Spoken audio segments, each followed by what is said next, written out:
الحمد لله نحمده ونستعينه ونستغفره ونؤمن به ونتوكل عليه ونعوذ بالله من شرور أنفسنا ومن سيئات أعمالنا من يهده الله فلا مضل له ومن يضلله فلا هادي له ونشهد أن لا إله إلا الله وحده لا شريك له ونشهد أن سيدنا ومولانا محمدا عبده ورسوله أما بعد فأعوذ بالله من الشيطان الرجيم بسم الله الرحمن الرحيم قل إن كنتم تحبون الله فاتبعوني يحببكم الله ويغفر لكم ذنوبكم والله غفور رحيم. وقال تعالى وما أرسلناك إلا رحمة للعالمين. وقال تعالى ما كان محمد أبا أحد من رجالكم ولكن رسول الله وخاتم النبيين وكان الله بكل شيء عليما. وقال تعالى إن الله وملائكته يصلون على النبي يا أيها الذين آمنوا صلوا عليه وسلموا تسليما. قال النبي صلى الله عليه وسلم من أحب سنتي فقد أحبني ومن أحبني كان معي في الجنة. صدق الله العظيم وصدق رسوله النبي الكريم. اللهم صل على محمد وعلى آل محمد كما صليت على إبراهيم وعلى آل إبراهيم إنك حميد مجيد. اللهم بارك على محمد وعلى آل محمد كما باركت على إبراهيم وعلى آل إبراهيم إنك حميد مجيد. اللہ تعالیٰ کا بہت بڑا کرم ہے کہ اس نے ہمیں سب سے افضل، سب سے اعلیٰ، سب سے اولا اپنے محبوب حضرت محمد مصطفیٰ احمد مجتبیٰ صلی اللہ علیہ وآلہ وسلم کی امت میں پیدا فرمایا. میرے بھائیوں، یہ پروگرام جس میں اللہ کا ذکر، اللہ کے رسول کا ذکر ہو رہا ہے، بہت ہی قیمتی پروگرام ہے. جن حضرات نے اس پروگرام کا انعقاد کیا ہے، اس کا انتظام کیا ہے، جن حضرات نے کسی طریقے سے اس میں حصہ ڈالا ہے، نعت خوانوں نے اپنے عقیدت کے پھول نچھاور کیے ہیں، آپ حضرات کے دلوں کو اور ایمان کو جلا بخشی ہے. کسی طریقے سے بھی آپ حضرات نے سنا ہے.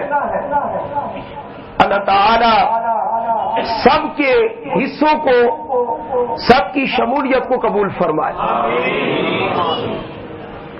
میں نعت سن رہا تھا اور دونوں ہمارے عزیز ہیں، اور بلکہ خود آپ کے امام صاحب مولانا صاحب، ان کا میرا بڑا گہرا تعلق ہے. اللہ تعالیٰ نے ان کو خلوص بخشا ہے، اخلاص کی دولت عطا فرمائی ہے، اور اخلاص نظر آ رہا ہے. انہوں نے ایک نسبت پر ہمیں جمع کیا ہے. وہ کون سی نسبت ہے؟ آپ حضرات سمجھتے ہیں کہ کس نسبت پر میں اور آپ جمع ہیں؟ میری آپ سے کوئی رشتہ داری ہے؟ میرے 2 بیٹے یہاں موجود ہیں، ان کے علاوہ مجمع بتائے کہ میری کس سے رشتہ داری ہے؟ آپ کی میرے ساتھ کوئی رشتہ داری نہیں ہے. ان نعت خانوں کی کوئی رشتہ داری آپ سے نہیں ہے.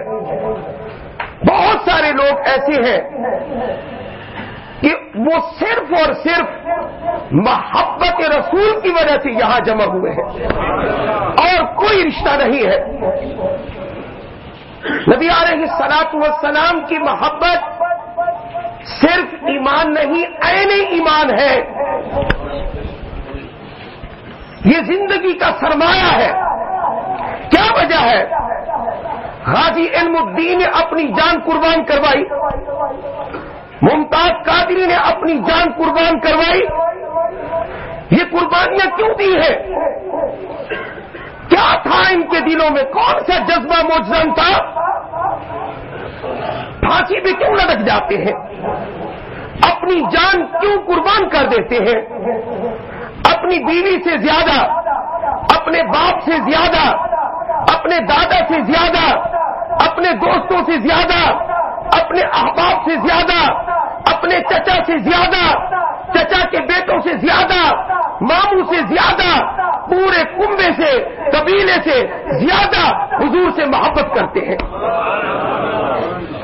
حضور علیہ السلام نے ارشاد فرمایا، لا یؤمن احدکم، تم میں سے کوئی شخص اس وقت تک کامل مسلمان اور مومن نہیں ہو سکتا حتی اکون احب الیہ من والدہ وولدہ والناس اجمعین، یہاں تک کہ میں اس کے نزدیک، کون فرما رہے؟ حضور اکرم صلی اللہ علیہ وسلم، میں اس کے نزدیک زیادہ محبوب نہ بن جاؤں. کس سے؟ اس کے والد سے، اس کے اولاد سے اور دنیا بھر کے تمام لوگوں سے، جب تک وہ مجھے زیادہ محبوب نہیں سمجھے گا، نہیں بنائے گا، اس وقت تک اس کا ایمان کامل نہیں ہو سکتا. میں آپ کو آگے چلنے سے پہلے ایک حدیث سنانا چاہتا ہوں، ممکن ہے میں بھول جاؤں، اس لیے آپ حضرات توجہ سے سنیں. نبی علیہ الصلوۃ والسلام ارشاد فرماتے ہیں، اللہ نے مجھے 2 اختیار دیا. مشکات جلد ثانی میں موجود ہے اور حدیث کی دوسری کتب کے اندر موجود ہے. ایک مرتبہ اللہ نے مجھے کتنے اختیار دیے؟ 2 اختیار. فرمایا، اے محمد، سب کہہ دو صلی اللہ. آپ نعت خانوں کے ساتھ تو بڑا ساتھ دے رہے تھے، تو آپ کو ادھر خشکی نہیں ہونی چاہیے. نہ میں خشک ہوں، نہ مجمع کو خشک ہونے دوں گا. حضور اکرم صلی اللہ علیہ وآلہ وسلم نے ارشاد فرمایا، ایک مرتبہ اللہ نے مجھے 2 اختیار دیا. کیونکہ حدیث سنا رہا ہوں، مجھے امید ہے آپ کامل توجہ سے سنیں گے. فرمایا مجھے 2 اختیار دیا. اللہ اکبر کبیرہ. فرمایا کیا اختیار ہے اے میرے پروردگار؟ اللہ نے فرمایا 2 اختیار دیتا ہوں، ایک کو تو چن لے، یا یہ کیا؟ فرمایا یا تو اپنی آدھی امت جنت میں داخل کروانے کا فیصلہ کروا لے مجھ سے، میں تیری آدھی امت کو جنت میں داخل کرنے کے لیے تیار ہوں. کتنی؟ آدھی امت، نصف امت کا. اگر تو چاہے تو داخل کروا لے، میں آج ہی فیصلہ کرنے کے لیے تیار ہوں میرے حبیب. فرمایا دوسرا اختیار کیا ہے؟ ہمارے نبی کی عقل دیکھو، ہمارے نبی کی سوچ دیکھو، ہمارے نبی کا فہم دیکھو، ہمارے نبی کا تدبر دیکھو، ہمارے نبی کی ذہانت دیکھو. پوری دنیا کی عقل نیچی ہے، محمد کی عقل اونچی ہے. صلی اللہ علیہ وآلہ وسلم کان اعقل الناس، میرا نبی سب سے زیادہ عقل مند تھا، میرا نبی سب سے زیادہ ذہین تھا۔ نبی علیہ السلام نے فرمایا اے اللہ دوسرا اختیار، دوسرا آپشن کیا ہے؟ فرمایا دوسرا اختیار یہ ہے کہ آپ اگر قیامت کے دن سفارش کریں، شفاعت کریں، تو آپ کی شفاعت سے میں امت کو بخش دوں گا۔ اگر آپ چاہیں تو آدھی امت بخشوا لیں، اور اگر آپ چاہیں تو قیامت کے دن شفاعت کا حق دوں گا، آپ کو اجازت دوں گا۔ سب سے بڑھ کر آپ سفارش کرنے والے ہوں گے۔ اگر آپ شفاعت کو پسند کریں تو شفاعت کے لیے راضی ہو، اگر آپ آدھی امت بخشوانے کے لیے تیار ہو تو آدھی امت بخش دینے کا فیصلہ، جنت میں داخل کرنے کا فیصلہ ابھی کر دیتا ہوں۔ اب آپ اندازہ لگائیں کہ آدھی امت کی تعداد بھی تو کوئی کم نہیں ہے نا۔ قیامت کے دن 120 صفیں ہوں گی، کل لوگوں کی کتنی؟ 120 صفیں ہوں گی۔ 120 صفیں یہ کہاں کے لوگوں سے شروع ہو کر کہاں تک ختم ہوگی؟ سیدنا آدم علیہ السلام سے لے کر ان کی امت، تمام نبیوں کی امتیں، ہمارے نبی کی امت، ان کی صفیں بنائی جائیں گی۔ اور کل کتنی صفیں بنیں گی؟ حدیث پاک میں آتے 120۔ سارے نبیوں کی امتوں کی صفیں 40 ہوں گی، اور تنہا میرے اور آپ کے نبی کی جو امت ہے ان کی 80 صفیں ہوں گی۔ کتنی صفیں ہوں گی جی؟ سب سے زیادہ امت کس کی ہوگی؟ سب سے زیادہ عزت کس کی ہوگی؟ سب سے زیادہ رفعت کس کی ہوگی؟ اللہ نے سچ فرمایا، فرمایا وَرَفَعْنَا لَكَ ذِكْرَكَ، ہم نے آپ کے لیے آپ کے ذکر کو بلند کر دیا ہے، اور جس کا ذکر اللہ بلند کرے، فرمایا اس کے ذکر کو کوئی بس نہیں کر سکتا۔ جس کو اللہ بلندیاں دے، شیخ سعدی نے صحیح فرمایا تھا، کیا میں انشاءاللہ عود کروں گا، لوٹوں گا اس حدیث کی طرف اور آپ کو بتاؤں گا کہ میرے نبی نے کیا فیصلہ فرمایا۔ لیکن شیخ سعدی کا ذکر آ گیا۔ شیخ سعدی رحمت اللہ علیہ بڑے پائے کے بزرگ گزرے ہیں۔ میر خسرو رحمت اللہ علیہ کے دل میں خیال آتا ہے، توجہ ہے آپ حضرات کی، خیال آتا ہے۔ کس کے دل میں خیال آیا؟ امیر خسرو عاشق رسول کے دل میں خواجہ نظام الدین اولیاء رحمت اللہ علیہ سے بات ہونے والا، خواجہ نظام الدین اولیاء کے ساتھ اصلاحی تعلق رکھنے والا حضرت امیر خسرو رحمت اللہ علیہ بڑے پائے کے شاعر تھے، اعلیٰ درجے کا بادشاہ، اعلیٰ درجے کا صوفی، اعلیٰ درجے کا نیک، اعلیٰ درجے کا رامدل، اعلیٰ درجے کا بزرگ۔ تو یہ صوفی منش بادشاہ، درویش منش بادشاہ کی بات سنے عاشق رسول کی کہ شیخ سعدی نے حضور علیہ السلام کی تعریف میں کوئی زیادہ اشعار نہیں کہے، حالانکہ بڑا اونچا شاعر تھا، مختصر اشعار کہہ گیا۔ بلغ العلا بکمالہ، کشف الدجی بجمالہ، حسنت جمیع خصالہ، صلوا علیہ۔ پڑھے نا بلغ العلا بکمالہ، پڑھیے پڑھیے ذرا، بلغ العلا بکمالہ، کشف الدجی بجمالہ، حسنت جمیع خصالہ، صلوا علیہ وآلہ۔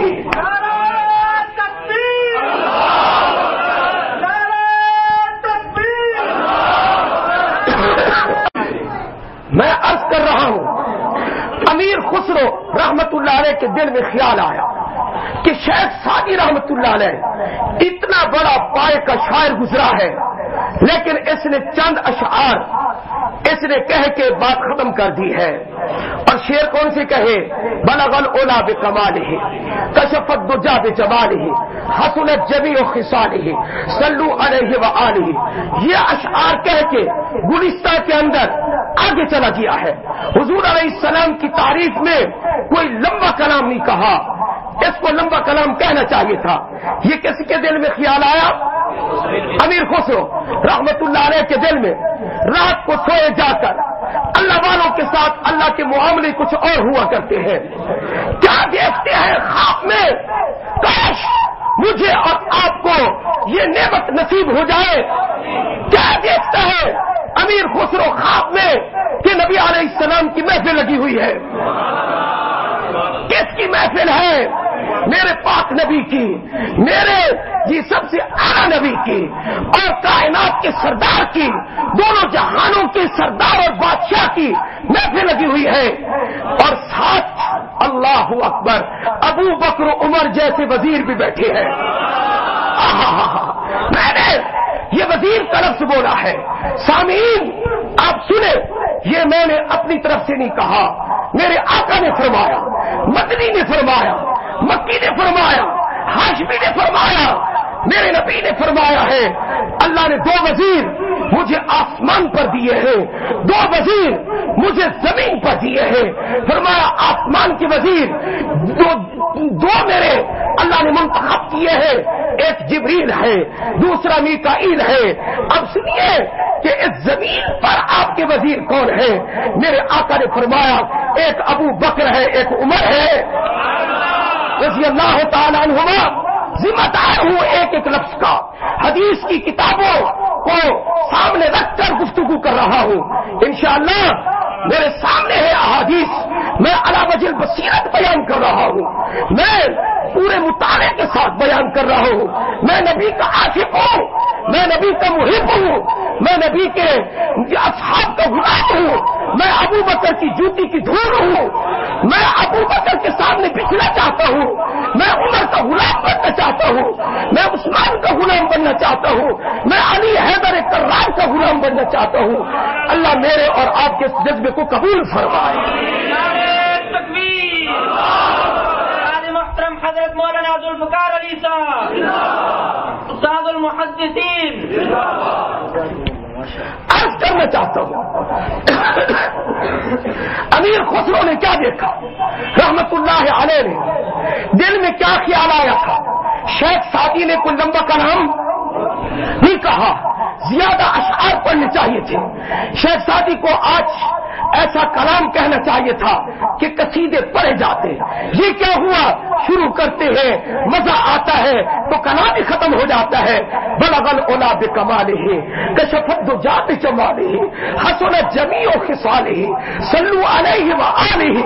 جان نکال دیتا ہے یہ کلام. بلغ العلا بلندیوں پر پہنچا، بکمالہ اپنے کمال کے ساتھ، کشفت الدجا بجمالہ اندھیروں کو اپنے جمال سے کھول کے رکھ دیا، اندھیروں کو ختم کر دیا میرے نبی نے اپنے جمال کے ساتھ. اور ایسی بات نہیں ہے، میرے نبی کا جمال سیرت کی کتابوں میں لکھا ہوا ہے. میری ماں، آپ کی ماں عائشہ ماں، ام المومنین ماں، بنت ابی بکر صدیقہ کبریٰ، صدیقہ کائنات سلام اللہ علیہا رضوان اللہ علیہا حضرت عائشہ رضی اللہ تعالی عنہا فرماتی ہے، فرمایا کہ جب گھر میں کوئی سوئی گم ہو جاتی اور اندھیرے کی وجہ سے نظر نہ آتی، میرا نبی جب آتا میں اندھیرا میں دیکھتی کہ ختم ہو جاتا، سوئی کو تلاش کر رہتی تھی. یہ میرا نبی ہے. آپ کو ترمذی کی بات سناتا ہوں. ترمذی میں صحابہ کہتے ہیں، کیا ارشاد فرماتے ہیں، فرمایا لوگوں یاد رکھو تم نے نبی کو نہیں دیکھا. صحابہ کہتے ہیں، صحابہ کیا کہتے ہیں، ہائے ہائے ہاں اللہ اکبر کبیرہ. وہ آنکھیں کہاں سے لاؤ گے جنہوں نے نبی کو خود دیکھا؟ وہ کان کہاں سے لاؤ گے جنہوں نے نبی کی تلاوت خود سنی ہے، نبی کی حدیثیں خود سنی ہے؟ وہ کہاں سے لاؤ گے؟ وہ ہاتھ کہاں سے لاؤ گے جنہوں نے نبی سے مصافحہ کیا ہے؟ میں آپ کو کدھر لے جاؤں؟ ایک تو یہ موضوع اتنا طویل ہے، میں نے تجربہ کیا ہے، ایک جگہ سے شروع کرے وہ ختم ہونے پر نہیں آتی. اتنا لمبا موضوع ہے سیرت کا. آپ محظوظ ہو رہے، آپ کو مزہ آ رہا ہے؟ جب تھک جانا مجھے فوراً کہہ دینا، اس لیے کہ میں نے 6 سبق کل مدارس میں پڑھانے ہوتے ہیں اور اسی آواز میں پڑھاتا ہوں. مولانا عمر فاروق سے مجھے کہتے ہیں استاد جی آپ آواز دھیما رکھا کریں. میں نے کہا ارادہ تو دھیمی کی کرتا ہوں، لیکن آواز دھیمی نہ ہو تو میں کیا کروں؟ ہاں، جہاں میرے نبی کا ذکر آئے وہاں جذبات قابو میں نہیں رہ سکتے، جہاں ابو بکر کا نام آئے، جہاں علی حیدر کرار کا نام آ جائے، اور جہاں میری اور آپ کی روحانی بہن حضرت بی بی فاطمہ الزہرا کا نام آ جائے، بتاؤ تو صحیح وہاں آواز کیسے دھیمی رہ سکتی ہے؟ وہاں آواز تو بلند ہونی ہی ہے۔ تو میں یہ عرض کر دوں آپ کو کہ کیا فرمایا اشعار زیادہ نہیں کہے، امیر خسرو زیارت کر رہا ہے، کتنا خوش نصیب ہے۔ اللہ والوں کی جوتیوں میں بیٹھے نا، خواجہ نظام الدین اولیاء کی جوتیوں میں بیٹھے نا، تو اللہ نے نواز دیا کہ اللہ والے تھے، صحیح اللہ والے تھے۔ فرمایا خواب میں نبی کی زیارت، صلی اللہ صحابہ کی زیارت، کیا دیکھا جا رہا ہے؟ ہائے ہائے کتنا خوش نصیب ہے سعدی، کہا کہ میں نے حضور کو دیکھا، میں نے ابو بکر کو دیکھا، میں نے عمر کو دیکھا، میں نے عثمان کو دیکھا، امیر خسرو کہتے ہیں، میں نے علی حیدر کرار کو دیکھا، میں نے صحابہ عشرہ مبشرہ کو دیکھا، میں نے صحابہ کا مجمع دیکھا۔ دیکھنے کے بعد میں دیکھتا ہوں حضور بھی خاموش ہے، ابو بکر بھی خاموش ہے، کوئی آواز آ رہی ہے، کوئی پڑھ رہا ہے۔ میں نے کہا دیکھو تو صحیح یہ آواز کس کی ہے؟ شیخ سعدی وہاں پہنچا ہوا تھا اور پڑھ رہا تھا بلغ العلا بکمالہ کشف الدجی بجمالہ حسنت جمیع خصالہ صلوا علیہ وآلہ۔ درود شریف اونچی آواز سے پڑھ لیں، اللہم صلی، نماز والا درود شریف۔ آواز آئے، پیچھے والے آواز نہیں آ رہی، آواز آئے۔